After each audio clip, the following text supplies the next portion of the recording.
Hello everyone, मैं विपुल अग्रवाल आपका educator स्वागत करता हूं आपका साइंस एंड फन पर।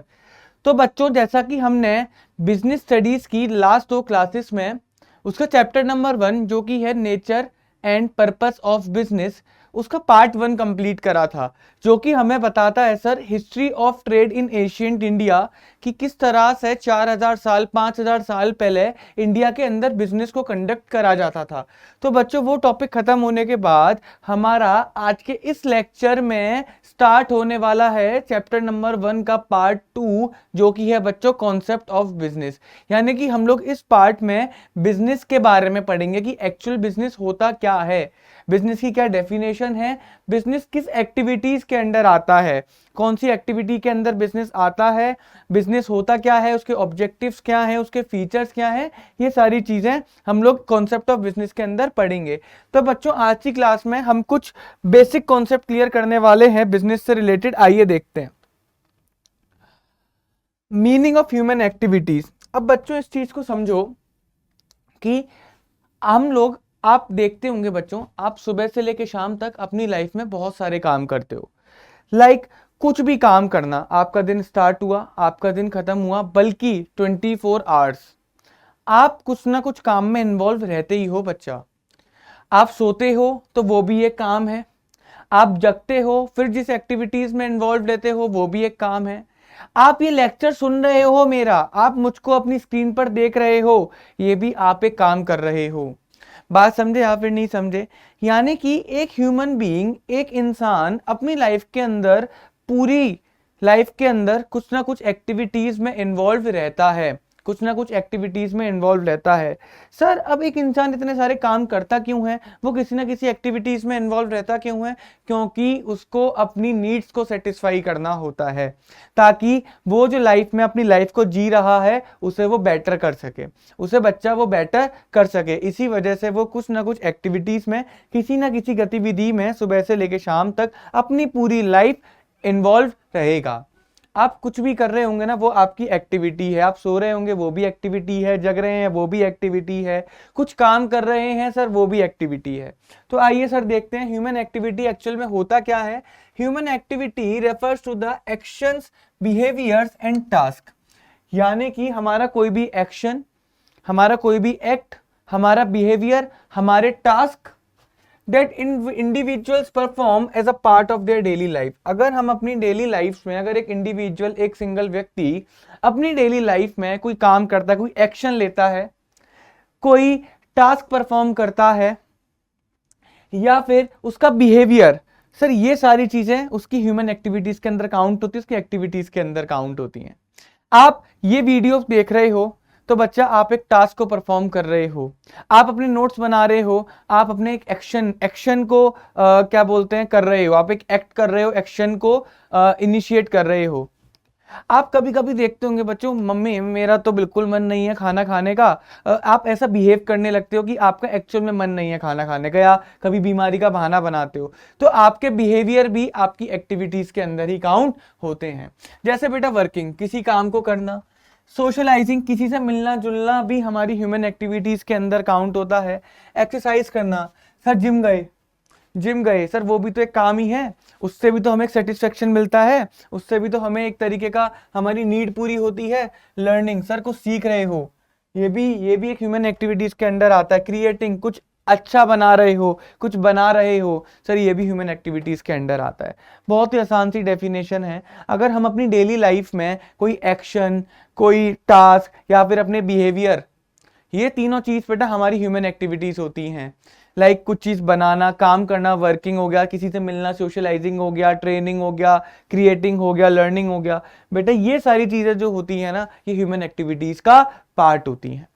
क्यों करी जाती हैं सारी चीजें? ये सारी चीजें इस वजह से करी जाती हैं क्योंकि इन्हें करके एक काइंड ऑफ सेटिस्फेक्शन प्रोवाइड होता है, हमारी कुछ नीड्स बच्चों इसमें पूरी होती हैं।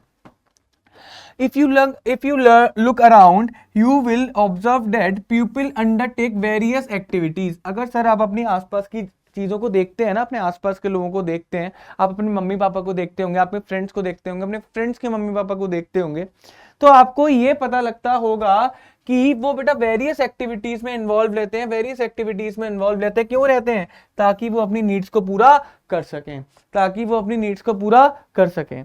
अब कुछ बच्चों के दिमाग में ख्याल आता है कि सर किसी से मिलने से हमारी नीड कैसे पूरी होती है? बच्चों होती है, आप नहीं मिलकर देखो, किसी से बहुत दिन तक मत मिलो, आपको खालीपन सा लगेगा, आपको अजीब अजीब सा लगेगा, आप जाके उससे मिल लिए, आपको अब अच्छा लगना स्टार्ट हो गया। तो बच्चों हर काम को करने के पीछे ना एक हिडन नीड होती है। किसी किसी में तो पता होता है अच्छा भैया हमें ये चीज मिलेगी, लेकिन किसी किसी चीज में पता ही नहीं होता कि हमें क्या मिलने वाला है। बात आई समझ में? तो हम कुछ भी काम करते हैं उसके पीछे हम अपनी एक नीड को सेटिस्फाई करते हैं। दीज एक्टिविटी में B broadly classified into two groups, one is economic and second is non economic activities.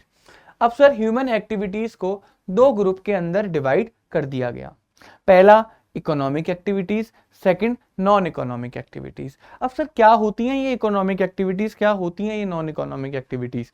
बच्चों समझो, पहले तो ह्यूमन एक्टिविटीज को आपने समझ लिया, भैया कोई भी काम करना जिससे हमारी नीड सेटिस्फाई हो, जिससे हमारी वांट सेटिस्फाई हो, वो हमारी ह्यूमन एक्टिविटी। कोई भी काम करना, अगर किसी काम को करा जा रहा है पैसे कमाने के लिए, ध्यान से सुनना, अगर किसी एक्टिविटी को अंडरटेक करा जा रहा है पैसे कमाने के लिए, वो हो गई हमारी सर इकोनॉमिक एक्टिविटीज। और कोई एक्टिविटी को करा जा रहा है पैसे कमाने के लिए नहीं, साइकोलॉजिकल सेटिस्फेक्शन के लिए, साइकोलॉजिकल सेटिस्फेक्शन के लिए, तो बच्चों वो हो गई हमारी क्या? वो हो गई हमारी बच्चों नॉन इकोनॉमिक एक्टिविटीज। बात आई समझ में? आइए देखते हैं आगे, थोड़ा डिटेल में देखते हैं। Economic activities which are undertaken by the people with the object of earning money are known as economic activities. Sir economic activities क्या होती है? सर बहुत ही आसान होती है। क्या? कि वो एक्टिविटी जो कि कोई इंसान करता है पैसे कमाने के लिए, पैसे कमाने के लिए, यानी कि उस काम को करने के पीछे उसका मेन पर्पस क्या होता है? Earning money, with the object of earning money. ये इसको याद रख लेना sir, with the object of earning money is the main line इस डेफिनेशन की। These activities are concerned with production, exchange and distribution of goods and services.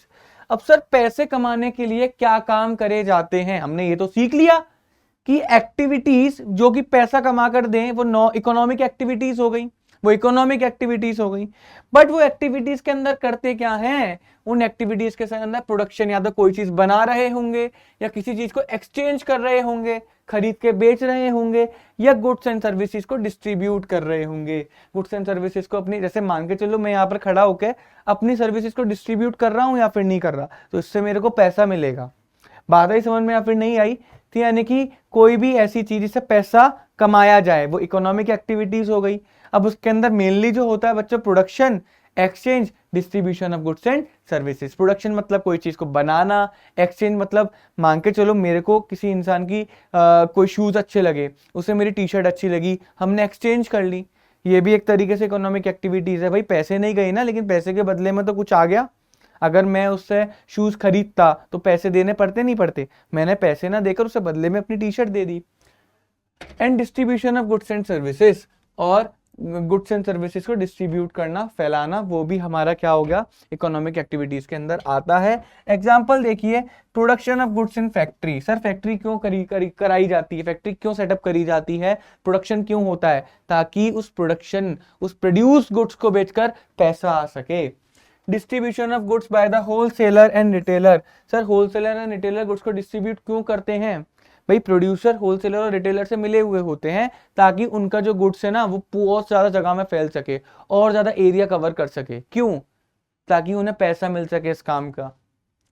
कोई अगर labour work factory में काम कर रहा है, क्यों करता है? ताकि पैसा मिल सके। अगर कोई लॉयर है वो प्रैक्टिस कर रहा है, केसेस लड़ रहा है, अदालत में जाकर, कोर्ट में जाकर वो केसेस लड़ रहा है, तो वो भी क्या है बच्चों? हमारा इकोनॉमिक एक्टिविटीज। डॉक्टर, ये सब काम क्यों करते हैं? सर पैसा कमाने को काम करते हैं। तो ये हमारी हो गई सर इकोनॉमिक एक्टिविटीज। बहुत आसान है, कोई भी काम with the object of earning money, with the object of earning money, ये हमारी इकोनॉमिक एक्टिविटी हो गई।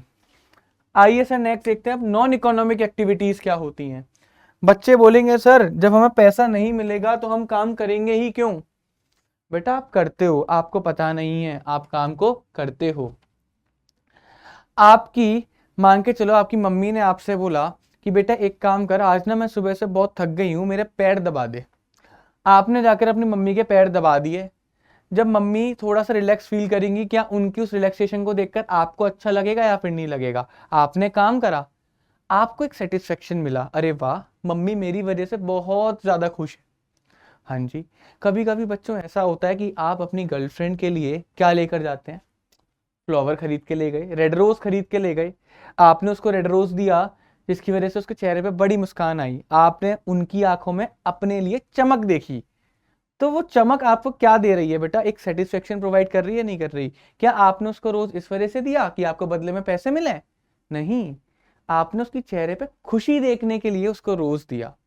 आप किसी क्या बोलते हैं गरीब आदमी को कुछ खाने पीने का आइटम दिया, या फिर आपने उसकी हेल्प कर दी किसी भी तरह से, क्यों करी? ताकि उसके चेहरे पर एक सेटिस्फेक्शन आ सके। तो उसके चेहरे के सेटिस्फेक्शन देखकर आपको अच्छा फील हो, आपको साइकोलॉजिकली एक अच्छा फीलिंग मिले। बात समझे या फिर नहीं समझे बच्चों? तो आप ऐसे काम भी करते हो, आपको पता नहीं चलता, इससे करके आपको बड़ा खुशी होती है। बात आई समझ में या फिर नहीं आई? तो ऐसे कामों को ही बोला जाता है बेटा non economic activities. These activities are undertaken by an individual with the motive of getting psychological satisfaction. Economic activities में with the object of earning money, पैसा कमाना होता था। यहां पर क्या होता है? Psychological satisfaction. भैया सुकून मिल गया, सामने वाले का काम करके सुकून मिल गया। हम पैसा डिमांड कर रहे हैं? नहीं, हम क्या डिमांड कर रहे हैं? एक साइकोलॉजिकल सेटिस्फेक्शन। बहुत अच्छा लग रहा है जब मैंने अपने पार्टनर के चेहरे पे वो चमक देखी, जब मैंने मम्मी के चेहरे पे वो रिलैक्सेशन देखी, जब मैंने देखा कि जब मैंने किसी अनजान व्यक्ति की मदद करी, तो उसकी मदद करके मेरे को क्या मिला? एक सेटिस्फेक्शन मिला, एक सुकून मिला। वही सुकून को बोला जाता है साइकोलॉजिकल सेटिस्फेक्शन। साइकोलॉजिकल सेटिस्फेक्शन, इस वर्ड को याद कर लेना बेटा, साइकोलॉजिकल सेटिस्फेक्शन। और जो काम हम लोग साइकोलॉजिकल सेटिस्फेक्शन के लिए करते हैं वही होते हैं हमारे non economic activities. The end result of non economic activities is not earning profit. मैंने बोला ना कि यहां तो हम प्रॉफिट अर्न करने की बात ही नहीं करते, हम बोलते ही नहीं कि हमें पैसा चाहिए, हम बोलते ही नहीं पैसा चाहिए। और क्रिएटिंग ऑफ वेल्थ, ना हमें अपनी प्रॉपर्टी बनानी होती, बट फिर भी हमें एक सेटिस्फेक्शन मिलता है। ना हमें पैसा मिल रहा, ना हमारी प्रॉपर्टी बन रही, बस हमें क्या मिलता है सर? उसके बाद भी हमें सर सेटिस्फेक्शन मिलता है, सुकून मिलता है। फॉर एग्जाम्पल बेटा मंदिर जाना, आप मंदिर गए, भगवान के सामने बैठे, आप बैठे हुए हो, आपको सुकून मिलेगा। मंदिर जा सकते हैं, मस्जिद जा सकते हैं, गुरुद्वारा जा सकते हैं। मंदिर में भंडारा होने वाला है, उन्होंने बोला आप एक काम करो, हमारे पास लोगों की कमी है, आप क्या आकर हमारी सहयोग करवा सकते हैं? आप गरीबों को खाना बंटवा सकते हैं? आप गए, आपने गरीबों को खाना बंटवाया, आपकी जेब से पैसे नहीं गए, ना आपको उस काम के लिए पैसे मिले, बट फिर भी आप खुश होंगे, आपको एक सेटिस्फेक्शन मिलेगा। सर चैरिटी, आप किसी दान पुण्य जब करते हैं, उसको करने के बाद आपको सुकून मिलता है। आपने कोई सोसाइटी के लिए काम करा, मान के चलो आप गए गांव में और गरीब बच्चों को पढ़ाकर आ गए, आपको सर सुकून मिलेगा, सुकून मिलेगा। प्रोडक्शन फॉर सेल्फ कंजम्पशन, ये सर बड़ा इंपॉर्टेंट है। अब सर बोलेंगे सर हमने तो यहाँ पर पढ़ा था सर प्रोडक्शन, ये रहा प्रोडक्शन मतलब इकोनॉमिक एक्टिविटीज, लेकिन सर यहाँ पे प्रोडक्शन फॉर सेल्फ कंजम्पशन, अगर कोई फार्मर है, farmer is producing wheat for his family, मतलब फार्मर ने व्हीट प्रोड्यूस करा, गेहूं उगाया, किसके लिए? अपनी फैमिली के लिए। तो क्या अपनी फैमिली से वो पैसे ले सकता है? क्या वो खुद से पैसे ले सकता है? नहीं सर, खुद से पैसे कैसे लेगा? यानी कि जब वो व्हीट प्रोड्यूस कर रहा है ना, उसके पीछे का बच्चा इंटेंशन समझो, उसके पीछे का इंटेंशन है कि उसे पैसे नहीं मिलेंगे। क्या होगा फिर? सर वो अपनी फैमिली को खिलाएगा, खुश होगा देखकर, उसको साइकोलॉजिकल सेटिस्फेक्शन मिलेगा। नेक्स्ट क्या है sir? Difference between economic and non economic activities. Sir economic और नॉन इकोनॉमिक एक्टिविटीज क्या होती हैं, उनके बीच में डिफरेंस देख लेते हैं, बड़ा आसान है क्योंकि आपने मेन पर्पस तो समझ ही लिया है। मोटिव देखो, are these activities are undertaken with an economic motive of earning money, and creation of wealth. Sir economic activity क्यों करी जाती है? क्योंकि उसके पीछे का ही मोटिव होता है पैसे कमाना, प्रॉपर्टी बनाना। क्लियर है? And these activities are undertaken with the social और साइकोलॉजिकल मोटिव। सर हम तो चाहते हैं समाज का भला हो, हम तो अपने आसपास के लोगों के चेहरे पे खुशी देखना चाहते हैं कि अगर हमारी वजह से हमारे आसपास के लोगों के चेहरे पर खुशी आ गई, हम तो उसी में खुश हैं। तो सर आगे economic and non economic activities. Second होता है expectation. Money income is expected, money income is not expected. Clear है? आपका इकोनॉमिक एक्टिविटीज में पैसा, पैसा चाहिए, इनकम चाहिए मनी के अंदर पैसा, और नॉन इकोनॉमिक एक्टिविटीज में नहीं चाहिए पैसा, पैसा रख लो। थर्ड, पर्पस क्या होता है सर, क्यों करी जाती है? ये क्रिएशन ऑफ वेल्थ के लिए, ताकि हमारी प्रॉपर्टी, हमारी वेल्थ बढ़ सके, हमारी प्रॉपर्टी बढ़ सके, हम अमीर हो सके। पैसा आएगा तो असेट बढ़ेंगे नहीं बढ़ेंगे, हम अमीर होंगे नहीं होंगे। इनका पर्पस क्या है? Psychological satisfaction. फोर्थ है सर आउटकम, क्या मिलता है ये काम करके?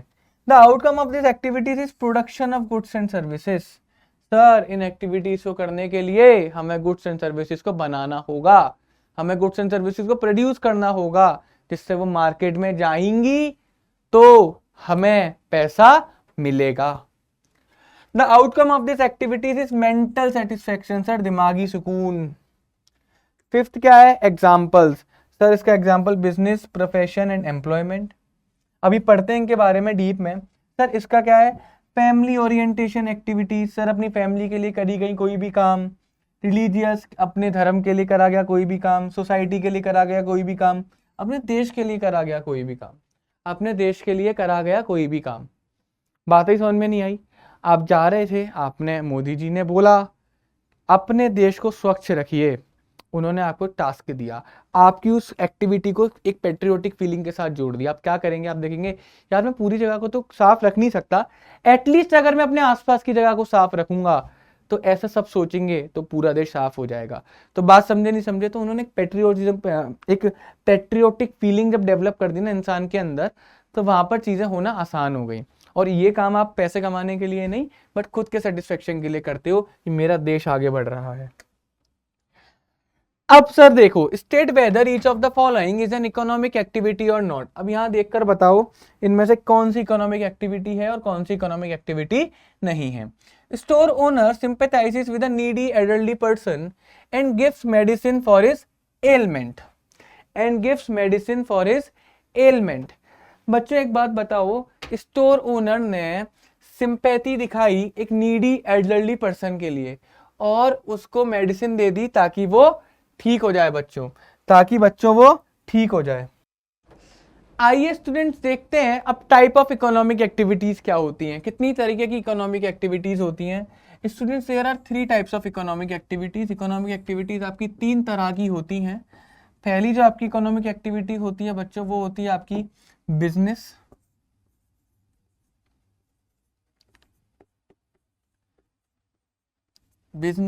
सेकंड होती है प्रोफेशन।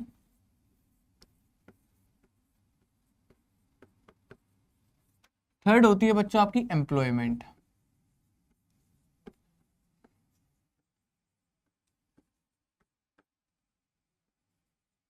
अगर स्टूडेंट्स आपसे पूछा जाए कि इकोनॉमिक एक्टिविटीज कितनी टाइप्स की होती हैं, आप बोलेंगे 3 टाइप्स की होती हैं। पहली बिजनेस, दूसरा प्रोफेशन, तीसरा एम्प्लॉयमेंट। आइए बच्चों इनके बारे में डीप में थोड़ा पढ़ते हैं, the term business is derived from the word busy. अब सर बिजनेस क्या होता है? यही तो पढ़ना है, बड़े गौर से पढ़ना बच्चा लोग। The term business is derived from the word busy, thus business means being busy. Sir business आया कहां से? सर बिजनेस एक वर्ड से आया। क्या वर्ड है? बिजी, बिजी रहना, व्यस्त रहना। सर व्यस्त रहने को ही बिजनेस बोला जाता है, बिजी रहने को ही बिजनेस बोला जाता है। Business refers to an occupation in which people regularly, कुछ चीजों को मैं अंडरलाइन कर रहा हूं, सर्कल नहीं अंडरलाइन कर देता हूं। Regularly engage in activities related to purchase, production और sale of goods and services with a view to earning profits. इस चीज को बच्चों ध्यान से देखो। बिजनेस होता क्या है? Business refers to the occupation, यानी कि ऐसा काम जो कि पीपल रेगुलरली एंगेज, यानी कि कोई भी एक ऐसा काम जिसे इंसान रेगुलरली करता है, जिसे एक इंसान क्या करता है सर, रेगुलरली करता है, related to the purchase, production and sale of goods and services. बच्चों मेरी बात को ध्यान से समझना, बिजनेस एक ऐसा ऑक्यूपेशन, एक ऐसी एक्टिविटी जो कि एक इंसान रेगुलरली करता है। सर उस एक्टिविटी के अंदर होता क्या है सर, प्रोडक्शन करा जाता है, या तो किसी चीज को बनाया जाएगा या किसी चीज को खरीदा जाएगा, देन उसको आगे सेल करा जाएगा। या तो कोई चीज बनाकर बेचो, या तो कोई चीज बनाओ उसके बाद उसे बेचो, या कहीं से खरीद के लेकर आओ उसके बाद उसे आगे बेच दो। बात समझे या नहीं समझे? या तो बनाकर बेचोगे या खरीद कर बेचोगे। तो सर बनाकर बेचना, खरीद के बेचने को ही क्या बोलते हैं सर, बिजनेस बोलते हैं। और ये बेचना और खरीदना, ये खरीदना बेचना रेगुलरली बेसिस पे होना चाहिए, और इसके पीछे का एम क्या होना चाहिए कि हमें प्रॉफिट अर्न करना है। अगर ये तीन चीजें हैं तो ये आपका बिजनेस है। या तो आप कोई चीज बनाकर बेच रहे हैं या खरीद के बेच रहे हैं, वो भी रेगुलरली, एक दो बार नहीं, बार बार, और प्रॉफिट के लिए, तो यही हो गया सर आपका बिजनेस। तो business refers to an occupation in which people regularly engage in activities related to purchase, production and or sale of goods and services with a view to earning profits. For example, fishing, mining, farming, manufacturing, etc. Sir fishing, mining, farming में होता क्या है, यहाँ पे goods को produce करा जाता है। फिशिंग में पानी से गुड्स निकालते हैं, मछलियां निकालते हैं, उनको आगे बेच देते हैं, हो गया। फार्मिंग में गुड्स प्रोड्यूस करते हैं, आगे बेच देते हैं। माइनिंग में भी कोल वगैरह को एक्सट्रैक्ट करते हैं, कोल, गोल्ड या फिर कोई मेटल को, उसको आगे बेच देते हैं। मैन्युफैक्चरिंग में क्या करते हैं, रॉ मटेरियल्स को प्रोड्यूस करा, चेंज करा एक फिनिश गुड्स में, आगे उसे बेच दिया। और ऐसा सर रेगुलरली बेसिस पे होता है और प्रॉफिट कमा कर करा जाता है ये काम को। तो बिजनेस का मतलब समझ में आ गया, किसी चीज को बनाकर बेचना या खरीद के बेचना, या खरीद के बेचना regularly for the motive of earning profits. Next क्या है सर, प्रोफेशन। इसको ध्यान से देखना। Profession refers to the activities, sir profession वो एक्टिविटीज होती हैं which require special knowledge and skills to be applied by an individual in his work to earn a living. Profession का मतलब, अगर मान के चलो एक इंसान का कोई काम करना है, किसी काम को करके पैसा कमाना है, तो प्रोफेशन में कौन सा काम उसे करना पड़ेगा सर, प्रोफेशन में उसे आने के लिए ना, उसे प्रोफेशन में आने के लिए उसको एक डिग्री चाहिए। उसको क्या चाहिए सर, एक डिग्री चाहिए, यानी कि उसे एक स्पेशल नॉलेज और स्किल चाहिए। यानी कि प्रोफेशन वो एक्टिविटी है जहां पर एक पर्सन को एक स्पेशल नॉलेज चाहिए या उसे एक स्पेशल स्किल चाहिए, जिसको अप्लाई करके वो पैसा कमा सकता है, जिसे अप्लाई करके वो पैसा कमा सकता है। अगर आपके पास स्पेशल नॉलेज नहीं है, आपके पास स्पेशल स्किल नहीं है, आप प्रोफेशन की कैटेगरी में नहीं आ सकते। These activities are subject to guidelines or code of conduct laid down by the professional bodies. Sir profession के अंदर एक प्रोफेशनल बॉडी होती है, जो कि अपने मेंबर्स को बताती है कि उसे काम किस तरह से करना है। गाइडलाइंस, कोड ऑफ कंडक्ट कौन देती है, प्रोफेशनल बॉडी देती है अपने मेंबर्स को, जिसमें कि लिखा होता है कि भैया तुम्हें इस हद में रह के काम करना है, इस काम को करना है तो इस तरह से करना है। बात ही समझ में आनी है। जैसे lawyers bar council of India, अगर बार काउंसिल ऑफ इंडिया आपकी एक प्रोफेशनल बॉडी है तो उसका मेंबर कौन है, लॉयर। तो lawyer bar council of India के रूल्स एंड रेगुलेशंस के हिसाब से चलेगा। ये बार काउंसिल ऑफ इंडिया बोलती है कि अगर आपको कोर्ट में जाके केस लड़ना है तो आपके ऊपर ब्लैक कोट होना जरूरी है, अंदर व्हाइट शर्ट होना जरूरी है। तो एक code of conduct the, guideline the. Doctors, medical council of India, sir medical council of India doctors को उसकी गाइडलाइन बताएगा। तो मेडिकल काउंसिल ऑफ इंडिया एक प्रोफेशनल बॉडी, डॉक्टर उसके members. Sir institute of chartered accountants of India, ICAI के members कौन होते हैं, चार्टर्ड अकाउंटेंट्स, जो CA बोले जाते हैं। ICAI उनको गाइडलाइंस देता है, उनको कोड ऑफ कंडक्ट देता है उनके काम को अंजाम देने के लिए। बात आई समझ में नहीं आई बच्चों? अब ये तो बात समझ में आ गई कि इनकी एक प्रोफेशनल बॉडी होती है जिसके अंडर रहकर इन्हें काम करना होता है। दूसरी चीज, क्या इन तीनों कामों में डिग्री चाहिए या फिर नहीं चाहिए? डिग्री का मतलब स्पेशल नॉलेज एंड स्किल्स चाहिए नहीं चाहिए? हाँ भाई, एक लॉयर जिसके पास एडवोकेट की डिग्री नहीं है, LLB की डिग्री नहीं है, क्या वो जाके केस लड़ सकता है? आप लड़वाओगे केस? नहीं। अपना केस तो लड़ सकते हैं, दूसरे का केस नहीं लड़ सकते। अपना केस लड़ने के लिए तो पैसे ही नहीं कमाने ना, हमें दूसरे का केस लड़के पैसे कमाने, तो हमारे पास डिग्री होनी जरूरी है। एक सीए के पास अगर डिग्री नहीं है तो वो सीए किस बात का, क्योंकि डिग्री ही बताती है कि इसके पास एक स्पेशल नॉलेज है, एक स्पेशल स्किल है। और सर तीसरा, अगर डॉक्टर के पास ही डिग्री नहीं होगी तो क्या उस डॉक्टर से आप ट्रीटमेंट करवा लेंगे? सोच के देखो, ऐसा कोई डॉक्टर जिसके पास डिग्री ही नहीं है, क्या आप उस पर ट्रस्ट कर लोगे? नहीं कर सकते। बात आ गई समझ में? थर्ड होता है सर एम्प्लॉयमेंट। सर एम्प्लॉयमेंट क्या होता है? सर एम्प्लॉयमेंट क्या होता है, मैं यहाँ पे लिख दूं बच्चा नौकरी। अगर मैं बहुत बेसिक चीज में बताऊं तो नौकरी। Employment refers to an activity in which individual work regularly for another person and gets remuneration in return. Sir पैसा तो यहां पर भी कमाया जा रहा है, बट कैसे? किसी और के लिए काम करके। यानी कि एक कॉन्ट्रैक्ट साइन करा गया, उस कॉन्ट्रैक्ट के अंदर लिखा गया कि एक्स कोई एक पर्सन है, कोई भी एक पर्सन है एक्स। अब ये एक्स पर्सन किसी कंपनी के लिए काम करेगा, यानी कि किसी दूसरे पर्सन के लिए काम करेगा।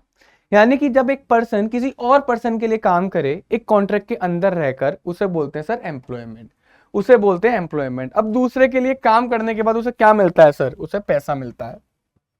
जैसे ऑफिस में काम करना, आपके कुछ मम्मी पापा या आपके रिलेटिव्स या भाई बहन जॉब करते होंगे, हम बोलते हैं जॉब करते होंगे, तो जॉब का मतलब ही एम्प्लॉयमेंट होता है। मतलब क्या होता है कि वो किसी और के लिए काम कर रहे हैं, वो किसी और के लिए काम कर रहे हैं। फॉर एग्जाम्पल मैं साइंस एंड फन के लिए काम कर रहा हूं, तो मैं एक एम्प्लॉयमेंट के अंडर हूं।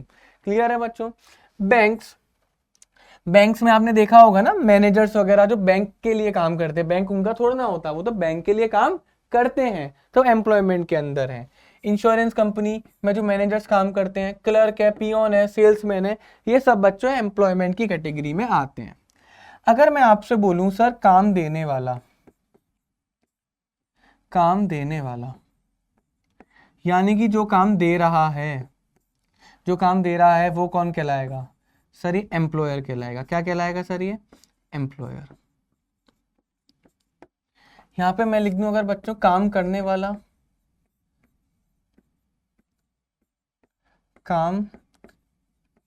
वाला, सर ये हो गया सर आपका एम्प्लॉय।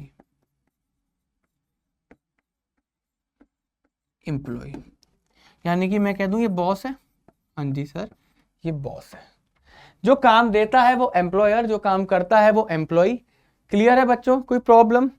तो यानी कि अगर आप तीनों में देखेंगे सर, बिजनेस में भी पैसा कमाया जा रहा है, प्रोफेशन में पैसा कमाया जा रहा है, एम्प्लॉयमेंट में भी पैसा कमाया जा रहा है, लेकिन अलग अलग तरीके से। बिजनेस में कोई चीज को बनाकर बेचना पड़ रहा है या खरीद के बेचना पड़ रहा है, लेकिन प्रोफेशन में अपनी नॉलेज को अप्लाई करके पैसा कमाना पड़ रहा है।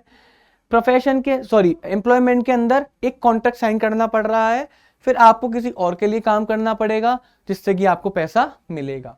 क्लियर है बच्चों? आओ इनका देखते हैं डिफरेंस। सर इन तीनों में डिफरेंस क्या होता है? बिजनेस, प्रोफेशन एंड एम्प्लॉयमेंट के बीच में डिफरेंस क्या होता है? देखो सर, कमेंसमेंट से स्टार्ट कैसे होता है? सर बिजनेस में commences with decision of an entrepreneur. Entrepreneur मतलब ओनर बोल लो, बहुत ही आसान भाषा में ओनर बोल लो, आगे जाके इसे डिटेल में पढ़ेंगे, अभी आप ओनर बोल लो। अगर मैं बिजनेस स्टार्ट करना चाहता हूं तो मैं जब बिजनेस स्टार्ट कर सकता हूं, जब मेरी मर्जी होगी। यानी कि बिजनेस उसकी मालिक की मर्जी के ऊपर डिपेंड करेगा कि कब स्टार्ट करना है। प्रोफेशन में commence on completion of a degree और course and by getting certificate of practice. दो चीजें हैं सर। अगर आपको सीए की प्रैक्टिस करनी है तो आप कैसे करेंगे? सबसे पहले तो सीए की डिग्री लो, अपना कोर्स को कंप्लीट करो। आपके पास सीए की डिग्री आ गई, आप देन आईसीआई के पास जाएंगे, उनसे परमिशन लेंगे कि मुझे प्रैक्टिस करनी है। यानी कि पहले तो आपने कोर्स खत्म करा, दूसरा आपने क्या करा?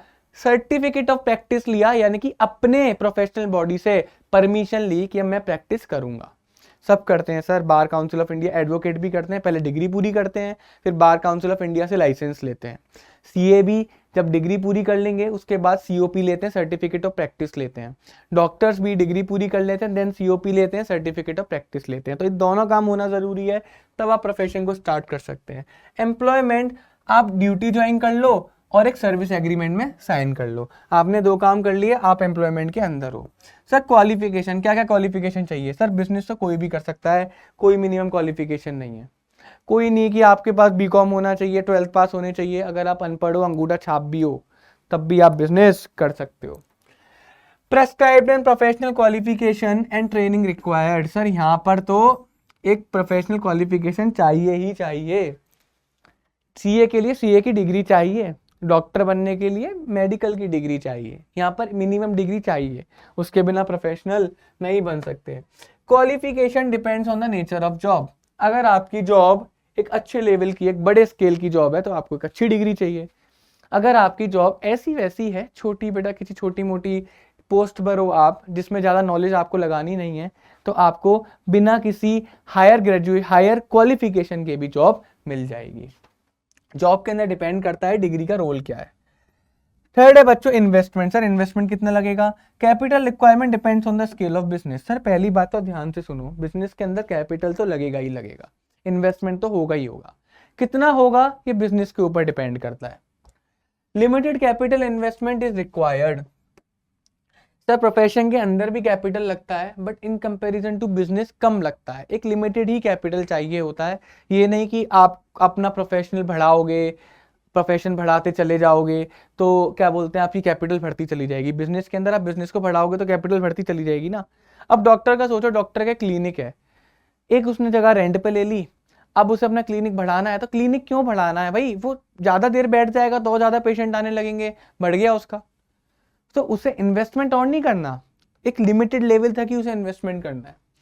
No capital requirement is required, मतलब इसमें तो कैपिटल चाहिए ही नहीं। एम्प्लॉयमेंट यानी किसी नौकरी करने के लिए हमें क्यों पैसा चाहिए, हमें नहीं चाहिए, क्लियर है। फोर्थ है बच्चा रिस्क। सर रिस्क क्या है? There is always risk and uncertainty. Sir business के अंदर तो हमेशा रिस्क रहेगा, हमेशा अनसर्टेनिटी रहेगी, हमेशा। मतलब आप कोई ऐसा बिजनेस ढूंढ के दिखा दो जिसके अंदर कोई रिस्क ही नहीं है, नहीं, हमेशा रहेगा। प्रोफेशन में लिटिल रिस्क प्रेजेंट है, क्यों? क्योंकि इन्वेस्टमेंट हमारी कैसी है, लिमिटेड है, तब इन्वेस्टमेंट भी लिमिटेड है तो उतना ही रिस्क रहेगा, लिटिल रिस्क छोटा रिस्क है। सर इसमें तो इन्वेस्टमेंट ही नहीं है तो रिस्क ही क्या काम करेगा? एम्प्लॉयमेंट के अंदर तो कोई भी रिस्क नहीं चाहिए होता। Transfer of interest. Sir transfer of interest is possible with some formalities. Sir क्या आप बिजनेस को दूसरे के नाम पर कर सकते हैं? हाँ जी कर सकते हैं, कुछ फॉर्मेलिटीज लगती हैं। लॉयर के पास जाएंगे, वो कुछ फॉर्मेलिटीज बताएगा, कुछ पेपर्स पे साइन करवाएगा, पैसों का लेन देन होगा, हो गया सर बिजनेस एक जगह से दूसरी जगह पे ट्रांसफर। आप देखते भी होंगे कि इस वाली कंपनी को इस वाली कंपनी ने खरीद लिया, कि आइडिया और वोडाफोन साथ मिल गए, कि यूनिनॉर को एयरटेल ने खरीद लिया। आप ये सारी चीजें पढ़ते होंगे ना बच्चा, तो वही ट्रांसफर ऑफ इंटरेस्ट, यानी कि बिजनेस को एक दूसरे के नाम पर ट्रांसफर कर दिया। Transfer of interest is not possible. Sir ऐसा हो सकता है कि आपके अगर बड़े भाई या बड़ी बहन सीए कर लें और आप उनसे बोल दो ये पकड़ 50 लाख रुपए, सीए की डिग्री मेरे नाम कर, अब मैं पैसा कमाऊंगा? नहीं हो सकता, नहीं हो सकता। यहां पर आप अपनी डिग्री को, स्पेशल नॉलेज को, उस स्पेशल स्किल को ट्रांसफर कर ही नहीं सकते। तो in case of profession transfer of interest is not possible. एक वकील अपनी डिग्री को ट्रांसफर नहीं कर सकता, डॉक्टर अपनी डिग्री को ट्रांसफर नहीं कर सकता, सीए अपनी डिग्री को ट्रांसफर नहीं कर सकता। इसी वजह से transfer of interest is not possible. इसमें भी not possible to transfer service contract. इसमें भी ऐसा नहीं हो सकता कि आप अपने दोस्त से जाके बोलो कि तू मेरी जगह पर जाकर इंटरव्यू दिया, तू इंटरव्यू में सेलेक्ट हुआ और मैं तेरी जगह पर जाकर काम कर लूंगा। नहीं, जो इंटरव्यू देगा वही जाकर काम करेगा। तो इसमें भी ट्रांसफर ऑफ इंटरेस्ट पॉसिबल नहीं है। सिक्स्थ है बच्चों code of conduct. There is no prescribed code of conduct for business. Sir business के लिए कोई भी कोड ऑफ कंडक्ट नहीं है। बिजनेस आपको जैसी मर्जी से करना है, जिस मर्जी से करना है आप उस मर्जी से कर सकते हो। कोई गवर्निंग बॉडी नहीं है बिजनेस को रेगुलेट करने के लिए। Code of conduct is prescribed by the professional association. Sir यहाँ पर है, यहाँ पर प्रोफेशनल बॉडीज हैं जो कि आपके प्रोफेशन में आपको काम करने का तरीका बताती हैं, आपको गाइडलाइंस प्रोवाइड करवाती हैं। बात समझे? The terms and condition of the service are applicable on the employee. Are applicable on the employee. Sir her company का, हर एम्प्लॉयर का, हर बॉस का अपने कुछ टर्म्स एंड कंडीशन होते हैं, उसकी अपनी कुछ मर्जियां होती हैं। वो चाहता है कि मेरा एम्प्लॉय मेरे हिसाब से काम करे, कुछ इन टर्म्स एंड कंडीशंस में रह के काम करे, इन लिमिटेशंस में रह के काम करे। तो एम्प्लॉयमेंट में क्या होता है सर, आपकी गवर्निंग बॉडीज चेंज होती रहती हैं। जैसे जैसे आपका कॉन्ट्रैक्ट चेंज होगा आपकी गवर्निंग बॉडी चेंज होती रहेगी, बट होती है यहाँ पर भी, और person to person, employer to employer change होती रहेगी। सर रिवॉर्ड क्या होता है? सर बिजनेस करा जाता है प्रॉफिट के लिए, प्रोफेशन करा जाता है फीस के लिए, डॉक्टर फीस ही लेता है ना, वकील फीस ही लेता है, और सर नौकरी करी जाती है सैलरी के लिए या फिर वेजेस के लिए। बच्चों क्लियर है या फिर नहीं है? तो बच्चों हमने आज की क्लास में क्या देखा? हमने आज की क्लास में देखा सबसे पहले सर ह्यूमन एक्टिविटीज। हमने आज की क्लास में देखा सर ह्यूमन एक्टिविटीज कि एक इंसान अपनी नीड्स को सेटिस्फाई करने के लिए कुछ ना कुछ तो काम करेगा ही। हाँ जी, अगर एक काम जिससे उसे पैसा मिल रहा हो वो होती है उसकी इकोनॉमिक एक्टिविटीज, और जिस काम से उसे पैसा ना मिल रहा हो वो होती है उसकी नॉन इकोनॉमिक एक्टिविटीज। क्लियर है? अब इकोनॉमिक एक्टिविटीज कितनी तरीके से सर वो पैसा कि क्या क्या काम करके वो पैसा कमा सकता है। या तो सर बिजनेस करके कमा लेगा, या तो सर बिजनेस करके कमा लेगा, या प्रोफेशन से कमा लेगा, या फिर सर एम्प्लॉयमेंट से कमा लेगा। अभी आज की क्लास में सर हमने बस इतना सा ही पढ़ा कि ह्यूमन एक्टिविटीज क्या होती है, इकोनॉमिक एक्टिविटीज क्या होती है, नॉन इकोनॉमिक एक्टिविटीज क्या होती हैं, बिजनेस, प्रोफेशन, एम्प्लॉयमेंट, ये 3 तरीके होते हैं जिन्हें करने के बाद एक इंसान पैसा कमा सकता है। तो बच्चों इसके बाद जिस जो लेक्चर हम लोग करेंगे उसमें सर बिजनेस के बारे में ही पढ़ेंगे। बस आपके इन चीज़ों के बारे में बस इतना सा ही था आपके सिलेबस में जो मैंने कवर करवा दिया। अब आपकी पूरी बुक इसी एस्पेक्ट के ऊपर चलेगी सर, बिजनेस के ऊपर। अब आपका बिजनेस का बेस क्लियर हो गया होगा कि बिजनेस किस एक्टिविटी के अंडर आता है और बिजनेस में क्या काम करते हैं। सर उसी को पूरा डिटेल में पढ़ेंगे, कितने तरीके के बिजनेस वगैरह होते हैं, पूरी 11th की पीएसटी। इस चैप्टर में आगे चलकर हम बिजनेस के फीचर्स के समझेंगे, ऑब्जेक्टिव समझेंगे कि बिजनेस करा क्यों जाता है, बिजनेस में क्या क्या फीचर्स होते हैं। बात समझे नहीं समझे बच्चों? तो बच्चों इस लेक्चर में अभी के लिए इतना ही। इसके बाद हम बिजनेस के बारे में पढ़ेंगे नेक्स्ट लेक्चर में। ठीक है बच्चों, bye bye, take care everyone.